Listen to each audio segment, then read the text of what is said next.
Welcome to Instant Deck Techs. The aim of this series is to give you a short, concise guide on how to build a certain deck. It won't cover every card, but we'll go through all the categories and go over the types of cards needed to make the deck work. Any card mentioned will be down in the description below. The commander of this deck is Saskia the Unyielding. It is black, red, green and a white for a 3/4 legendary creature, human soldier with vigilance and haste. It has, as Saskia enters the battlefield, choose a player. Whenever a creature you control deals combat damage to a player, it deals that much damage to the chosen player. This is going to be a 4-colour werewolf deck. A lot of werewolf decks are based in gruul. The reason we're going to be adding more colours to this is that by adding black, we get some extra recursion and some redundancy. By adding white, we get some better removal and some better ways of controlling when our board flips. The other reason is that unlike tribes like elves, goblins or zombies that have had so much support over the years, werewolves has really only had a couple of sets of love. By going to 4 colours, it means we get to play more of the really good ones. At time of recording, we've not seen what's in Crimson Val yet, but with this build, it should mean we'll be able to slot in any new toys that get printed in that set. Also, Saskia is by no means a slouch of a commander, and in a creature-based aggressive deck like this, she can really pile on the damage. Let's start off with our ramp. We're going to want a bit of mix of this in the deck, which we'll go over in a sec. Including somewhere between 8 and 10 bits of ramp in the deck is a solid place to start. Kicking off with our Werewolf Matters ramp. Scorned Villager and Ulvenwald Captive both add to our mana producers while synergizing with the deck by adding to our werewolf count. Then the Celestus taps for all of our colours, while doing a little bit of everything else that the deck needs us to do as well. After that, we'll want some ramp growth effects. We are in green, so we might as well take advantage of it. Particularly, we're looking for ones that can get any type of land, and not just basics. This means they can get any dual lands with multiple land types that you might be running in the deck. Then we have our artifacts. These will be really good at allowing us to fix early in the game, as we can use any colour of mana to cast them. And then, in a 4-colour deck, Chromatic Lantern just makes everything much easier to manage. Moving on to our card draw, like with the ramp, we'll want to start with around 8 bits and then go up from there. In terms of werewolf cards, there are a number of creatures that can give us some card advantage. The best is probably Tovalar, but Dustwatch Recruiter can be a pretty powerful late game mana sink as well. Moving on to some classic green creature based card draw with Beast Whisperer and Guardian Project. If you're in a green deck with creatures, they almost become an auto-include nowadays. And then to take advantage of the additional colours that we're in, we can run Renota.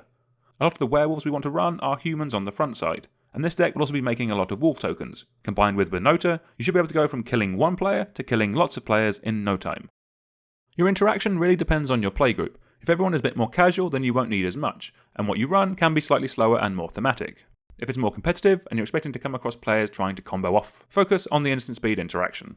I'd recommend running slightly more in this deck than normal, as it turns out werewolves are really good at killing things.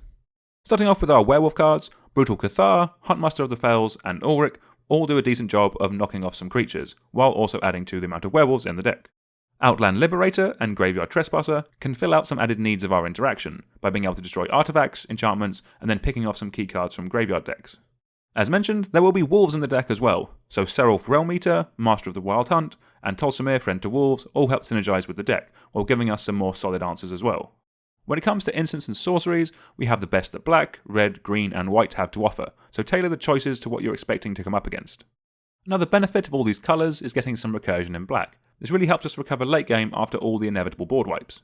I put some of my 2 favourites on screen here, but there is a wide selection available to you, so find something that suits your budget and isn't too mana intensive.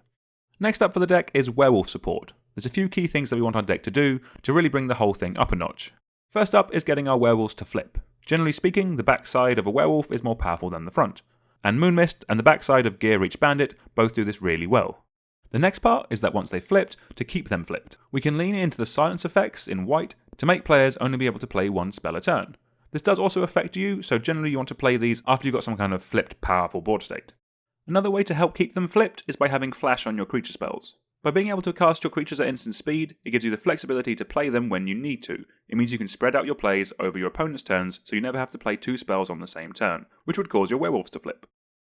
Let's move over to some win cons. First up is our Lord effects, something that these colours, and particularly werewolves as a tribe, have in spades. These make playing some of the weaker werewolves worth it. A lot of them also give buffs to wolves as well. There's plenty of other Anthem effects out there as well, especially in Naya, so do look out for those. A lot of the buffs on the werewolf cards also buff wolves, which we can get some advantage from by playing these powerful spells as well, that can generate a ton of wolf tokens to make a really nasty board state to help us win the game. Another wolf token maker, but with a slight difference, is Garruk Cursed Huntsman. When these wolves die, it gives us the chance to get an overrun effect on an emblem with its ultimate, which is an absolute beating that your opponents can't interact with. Another thing to mention with this deck is that because we're in 4 colours, we have access to all the most powerful multicoloured spells that these colours have to offer, so you can play something big and splashy to help you win the game.